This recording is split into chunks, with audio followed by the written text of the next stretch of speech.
Excited na ako maligo sa Baybay. We're going to Carbon Reef here in Sagay City. It's one of the most famous tourist destinations diri sa Sagay City. So, good morning! So we're going to the beach. Thank you, Carbon Reef! Uy! Ara ka mo? Kata! Food ka mo? Let's go! So blessed with the good weather. Wala, may music video ba lang? Sige na.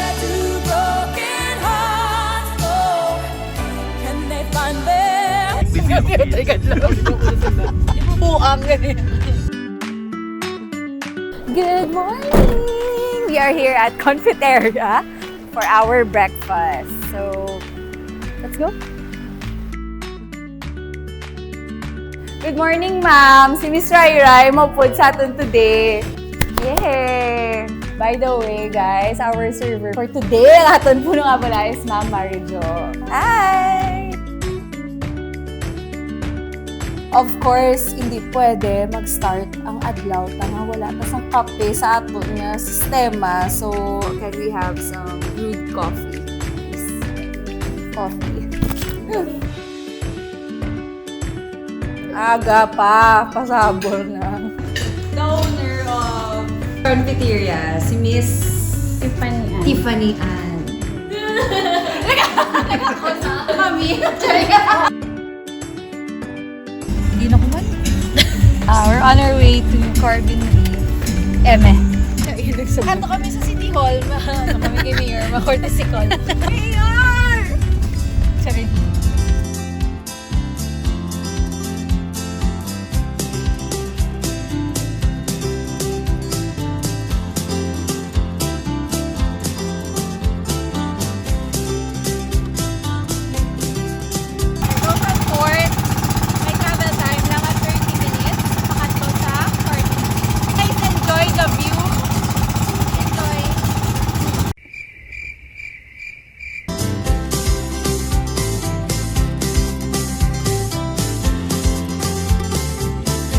And as far as I've known, there are 5 governors from Visayas who signed a commitment to protect the island. And one of them is the late Governor Alfredo Marañon Jr., who really pushed na protect ang sustainability of the and protection of the island. So, let's see kung ano ang ma-offer ng island sa atin. Let's go!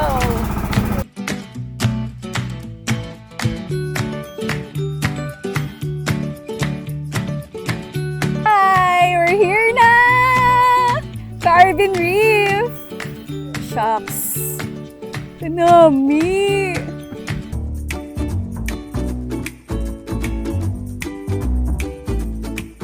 Ay, hala katahom. Duwa lang na ako, Rari. Sino feeling nyo? Comment nyo sa dalong.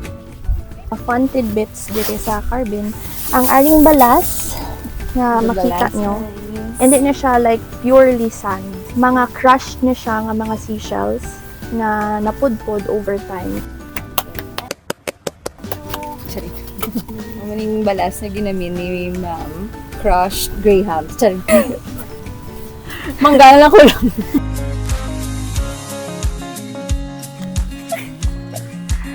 Katog na. Hi guys, as you can see, no, very init ang place. Pero pag ligo niya, shucks, tugna. Wala. Dali, di cameraman! Lig!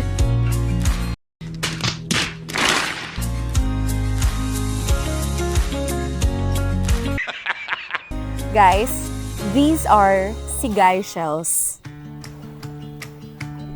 And dire naghalin ang pangalan nga Sagay City.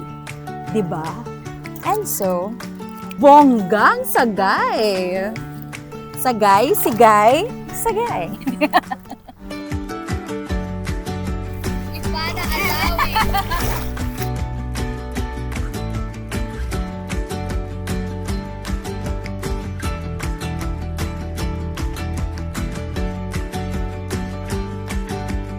And we are done here in Carbon Reef. And for our next activity, syempre, magwa-water adventure tayo. So samahan niyo ako guys. Tayo ay mag-snorkeling.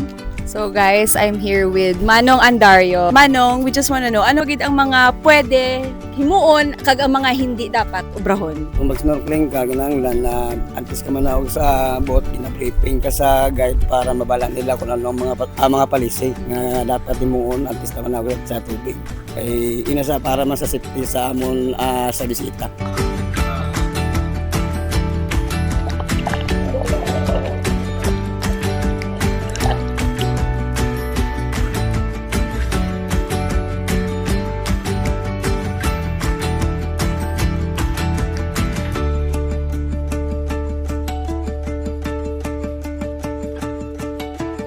Welcome to Suyak Island Mangrove Eco Park.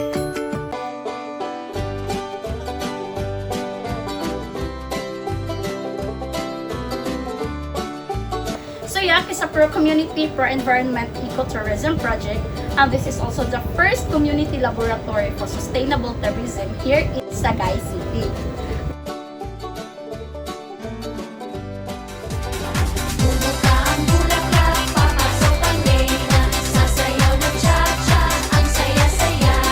Hashtag mangrove si Darlene. So kung mag-visit ko mo dire, hashtag nila ang mangrove si Miss Darlene.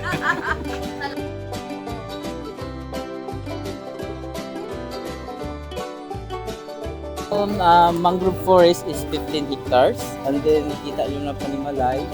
So 1.8 hectares. So ara na sa ang iya household sila is 145 household. So halong mo. Halong ka mo. Ayaw ko akong halungan. Kung lang lawas ko lang, may halong sa ko.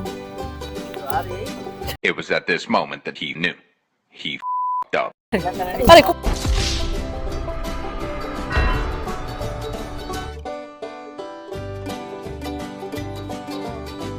Ako pala sampulan ba?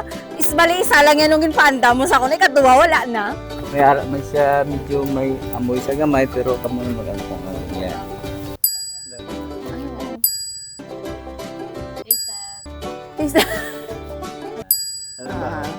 Do ano? Sabi mag-flower. Lagi sinutan. Do, hindi ko ma-identify. Pero doon nasimutan ko na niya siya. Nagbunggo, bing dire ko. Hindi ko na masimutan. Di ko. Siya pinakagulang man ng century. Actually na. Wow. Damo na ni siya na witness siya. Lapin po hapon. Hapon pa. Dire story sa mga katigulangan namon. Grabe, so, no? Ara ko ng barko do sa hapon sa una. So dire sila kadto sila di sa katunggan, mandagan sila di manago kag gasuot sila da sa buho. So halo ni siya basta dagko nakidamo sa puno nga mas ni dagko. Pero Tabi-tabi. Halong. Mga Halong, mas matampaan mo kang puntaw. sa front line. Mm. Nakita po namon nga may maabot nga bagyo so dagko ubalod so siya gid ang gapumo. Ang mangrove sinay gina siya magtubo. Amo ni siya is 2018. Ate mo 10 years pa lang. Hala, do ano? So days ni asin. Mm. Sang una nga panahon, Try niya. so mahutdan sila asin, dili sila kakadto sa mangroves kag dinakagis nila na. Ari sumiyan ni ari na pagkaon. Kami nga part of the program da ato gid ang kasago.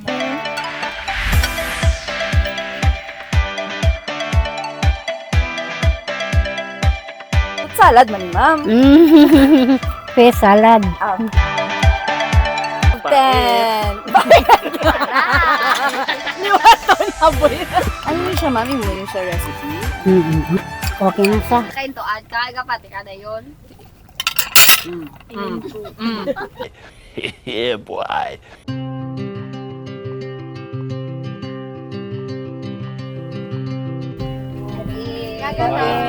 Machi kami nga duwa. Pero kaunan ka siya.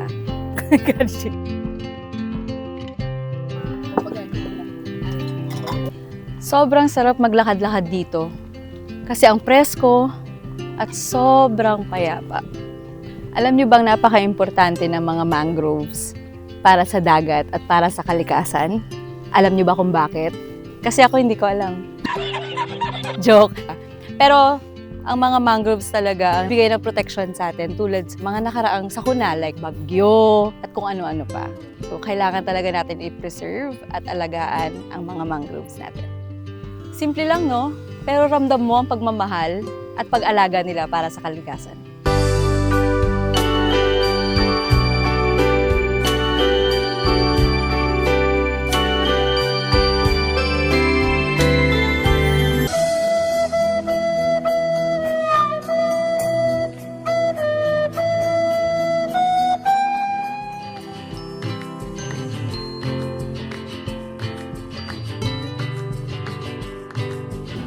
And we are on our third spot for today, and we will discover more about Sagay City's different products.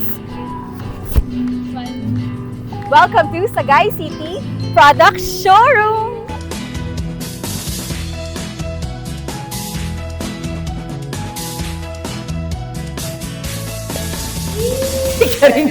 Charit. Oh, nakakamuda.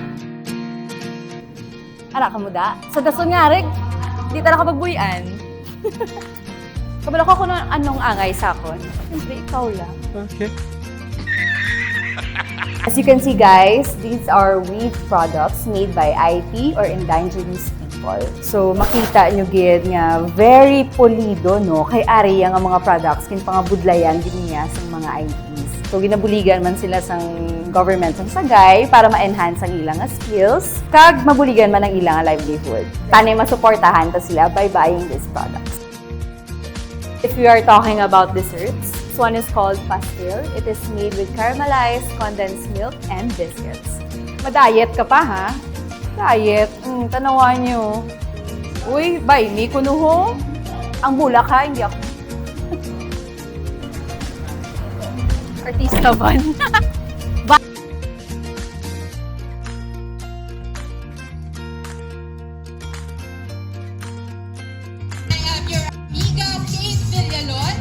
For those who don't know me yet, I am a content creator. So guys, that ends the Voice Idol of Sagay 2026. And wow, grabe, na-witness na gid kung ano ka-talented ang mga taga-Sagay. So, this is their 10th year. Hopefully, makabalik na for their 11th year. So, sa mga tanan niya Sagay noon, thank you so much for having me and see you around!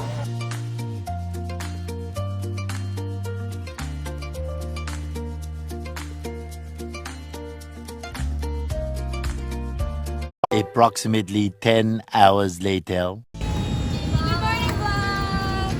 Good morning! Hi guys! Good morning! It's our last day today and of course, malagaw gito ya todo-todo subong. But first, breakfast tanay. Let's go. Tosilog. Ah, hindi nga tapalog. Good morning, Sagay City! This is our day 2 of our Lagaw-Lagaw here in Sagay. And today we are here sa Museo sang Bata sa Negros, a hands-on and interactive children's museum. So, amo na guys, let's see kung ano ara sa sulod. And kagina, may na-meet kami ng mga bata. They gave us necklaces and turyahon ta sila. Let's go! Please welcome the Museo sang Bata sa Negros Junior Guide. Yay!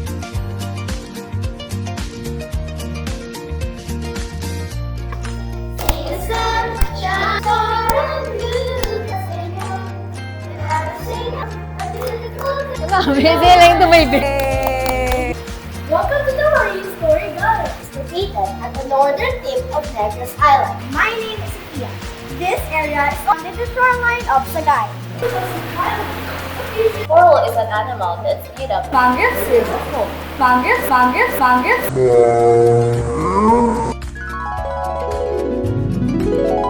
Orangutans, swamp slope, electrons, marine, fishes, and defiance. And dito, mas maiintindihan nyo yung culture and history ng marine life. So if magkadto ka mo diri sa Museo sang Bata sa Negros, you will learn more about them and syempre may mga paamo-amo panibalaho para mas hapos na maintindihan ang ating dapat na alagaan ang corals. Here, you can touch and feel the shark skin. Ito pwede nyong i-feel kung ayaw nyo naman maka-encounter talaga ng totoong sharks. Ako na magta-touch para sa inyo. Magaspang siya. Sa mga seahorses, lalaki ang nagbubuntis. Ito talaga yung mga threat sa mga sa mga coral reefs. Plastic, basura. Ang love life ko nga wala, nag-succeed.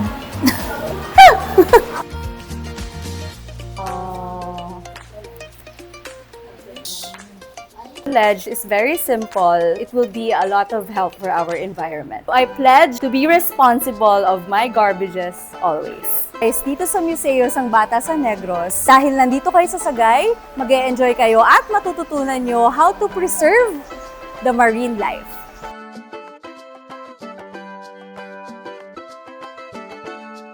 Guys, what makes Sagay City very unique? Kay Subong, matour kami, pero masakay ko sa sikad. Ba, mapapalaban, ginigan nyo. Tala, let's go. Tala. So, ako gali si JP ma'am, ang inyong mga sikat guide sa Subong Adlaw. Malipayon kami sa inyong mapagkari sa amon nga purok. Say hi sa amon vlog. Yes, manong. Salamat, good manong po. May bulak na naman ko.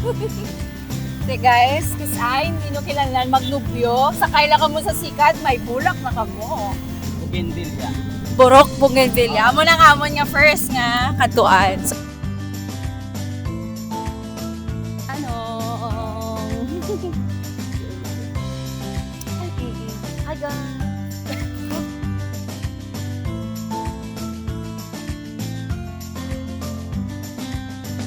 guys, after ng napakasayang educational tour at hinatid tayo para sa isang sikat tour, ngayon naman ay mag-chill tayo. So tara, mga pita.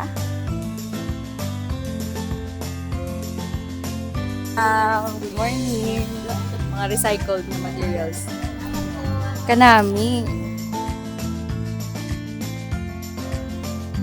Cafe Albaraco blends not just coffee, but arts, culture, and community, all in one.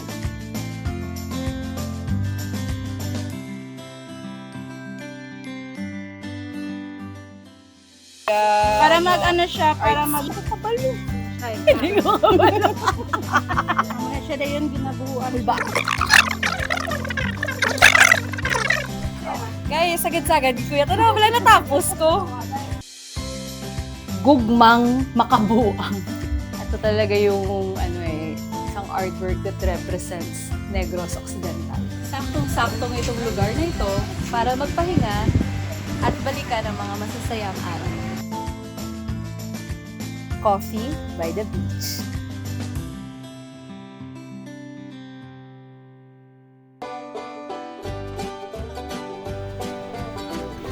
Guys, tapos na to pangape. Ang amiga nyo Kate, caffeinated na. And it's almost lunchtime. Updi nyo ko, makaon na ta sa Abangan.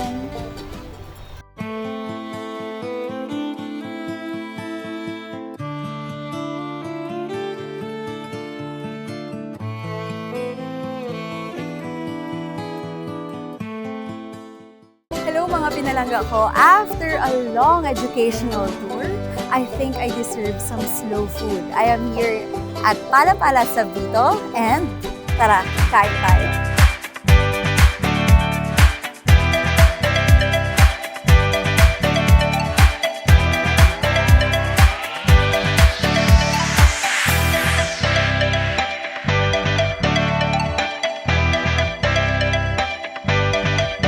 Guys, fresh seafood.